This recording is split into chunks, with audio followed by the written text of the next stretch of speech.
मेरा दोष जब मुझे बताओगे उसके बाद मैं मर भी जाऊं, मुझे मेरी पीड़ा हरण करने की जरूरत नहीं है गोविंद, केवल मुझे यही बताओ मेरा दोष।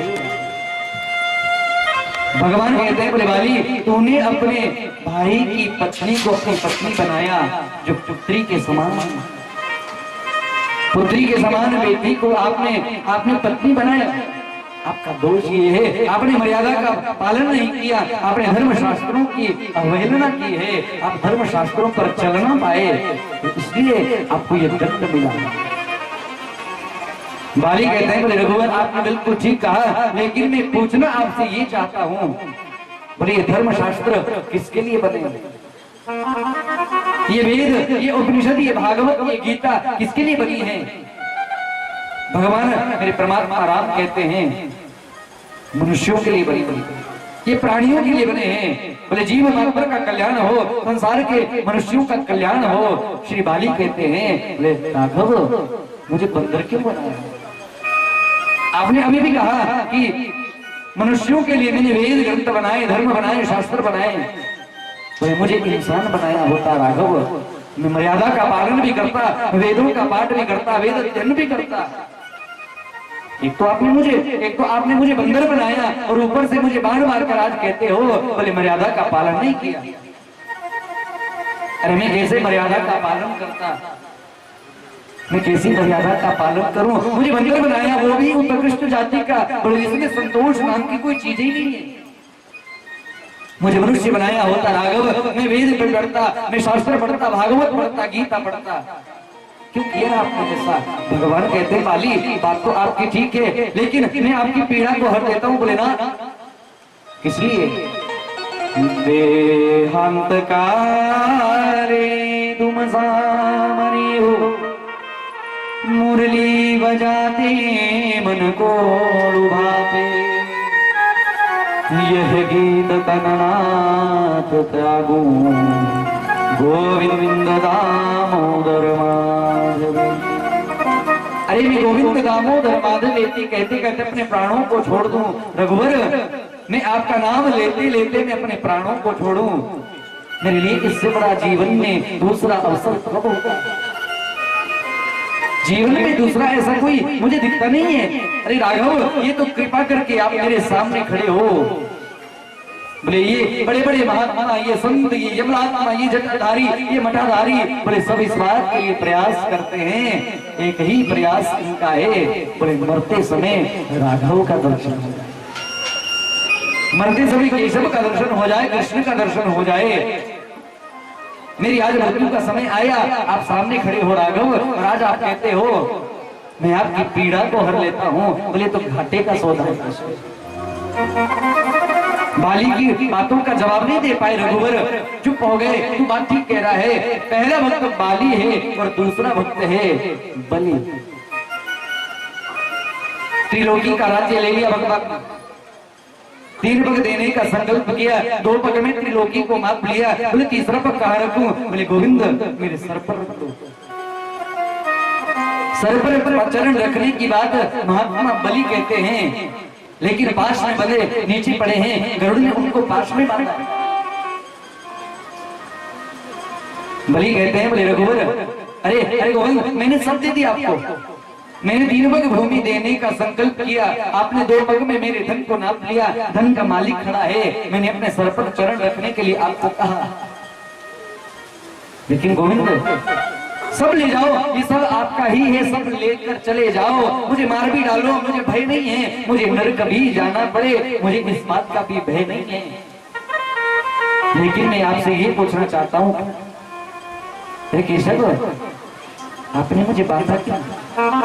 मैंने सब कुछ तो दे दिया आपको, फिर भी बांधा मुझे, आपने ऐसा क्यों किया? भगवान कहते हैं बलि तुमने 3 पग देने का वादा किया, बोले 2 पग में मैंने सब बांध लिया। बलि कहते हैं मैंने सब दे दिया। अरे केशव धन बड़ा होता है या धन का मालिक बड़ा होता है? बोले मालिक बड़ा होता है। बोले मालिक भी जीवित खड़ा है, आपने मेरे धन को मापा, मालिक तो जीवित खड़ा है, बोले मेरे सर पर पांव रख दीजिए, बांधा क्यों?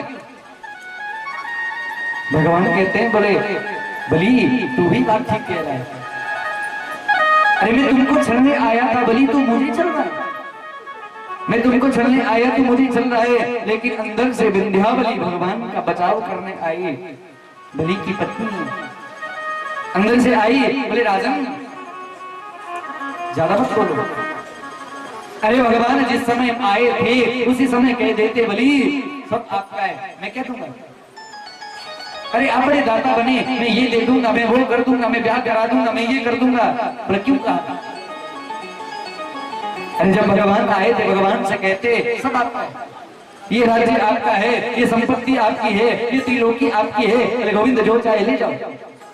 बड़े देने वाले बने, आपके मन में देने से पहले मैं पना आ गया, इसलिए गोविंद ने आपको बात दिया।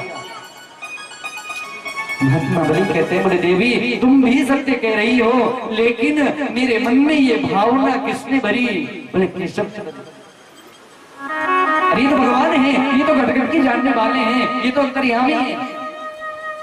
मेरे मन यदि ये संतों के मन को भर सकते हैं, यदि ये सब प्राणियों के मन को बदल सकते हैं, मेरी भावनाओं को गोविंद ने क्यों नहीं बदला।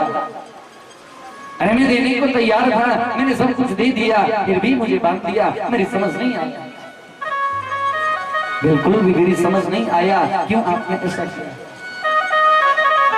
भगवान बाद में तो बलि से कहते हैं बोले तू त्रिलोकी वापस मांग ले, मैं ब्रह्मा से भी युद्ध कर लूंगा, मैं देवराज इंद्र से युद्ध करूंगा, तुम्हें त्रिलोकी वापस दूंगा। लेकिन बलि कहते हैं बोले रघुवर अब घाटे का सौदा नहीं करना है। अरे आपने सब कुछ मुझसे ले लिया, सब कुछ आपने दिया, बाद में ले लिया, मुझे कोई दुख नहीं। और जानती हो बड़ी विचित्र घटना मैं आपको बताऊंगा। ये महात्मा बलि पूर्व जन्म में एक ब्राह्मण के पुत्र थे, लेकिन ब्राह्मण पुत्र होते हुए भी ये दुर्गामी हो गए। वेश्यावृत्ति में इनका मन लग गया। अब एक दिन एक फूलों की माला लेकर जा रहे थे, कुछ इत्र उस वेश्या के लिए लिया, एक बालों के लिए फूलों की माला ली। मदिरा में मस्त होकर मदिरा के नशे में जा रहे थे ये, लेकिन एक ठोकर लगी, सब लग गया, रक्त की धार बहने लगी। पास में ही एक शिव मंदिर था, रेंगते घिसटते ये ब्राह्मण बलि मंदिर में गए, शिवालय में गए, और जैसे ही भगवान को देखा बोले गोविंद, अरे भोले बाबा अब वहां नहीं जा सकता। बोले ऐसा करो ये इत्र और ये फूलों की माला तुम रखो। अंत में मरते मरते उस इत्र को भगवान भोलेनाथ पर चढ़ा दिया, उस फूलों की माला को भगवान के ऊपर चढ़ा दिया। तो उसका परिणाम ये हुआ अगले जन्म में बलि बन गए। बहुत दान किया, बहुत दान किया, बहुत दान किया, दान की महिमा को बढ़ाया, दान की महिमा को बताया, लेकिन बाद में फिर फिसल गए। इसलिए बोले मैं बनाया। तुम श्रेष्ठ कुल में जन्म ले लो, ये बहुत बढ़िया बात नहीं है। अरे किसी भी कुल में जन्म लिया, लेकिन उसके बाद दान करते करते मति न फिसल जाए। बोले कभी कभी दान करने का भी अभिमान हो जाता है, कभी कभी भक्ति करने का भी अभिमान जीवन में आ जाता है। हम बहुत बढ़िया कीर्तन जाते हैं, हम बहुत माला करते हैं, पर इस बात का भी अभिमान मन में हो गया बाधक के। बलि ने संवाद किया, भगवान कुछ कह नहीं पाए, कथा ऐसी आती है। और तीसरा ये बड़ा भक्त हुआ कालीनाग। कालीनाग भगवान से कहते हैं आपने मेरे फूलों को क्यों कुचला, मेरी समझ नहीं आई। भगवान कृष्ण कहते हैं बोले तूने मेरी जमुना को दूषित कर दिया। अब कालीनाग भगवान से कहते हैं बोले केशव ये सांप किसने बनाया। अरे ये सर्प किसने बनाए। बोले हमने बनाए। अरे हमारे मुंह में ये जहर किसने भरा। बोले हमने भरा। कालीनाग भगवान से कहते हैं बोले सर्प भी आपने बनाए, हमारे मुंह में जहर भी आपने भरा, तुम मारते काय को। अरे एक तो मुझे सर्प बनाया, ऊपर से मेरे मुंह में जहर भर दिया। बोले मुझे सर्प नहीं बनाया होता, ठीक है सर्प बनाया, लेकिन मेरे मुंह में अमृत भर देते, मैं अमृत निकालता। आपने मेरे मुंह में जहर भर दिए तो मैं जहर निकालूंगा, अमृत भरती तो मैं अमृत निकालता। आपने मेरे मुंह में जहर भरा, मैं वही निकालता हूँ।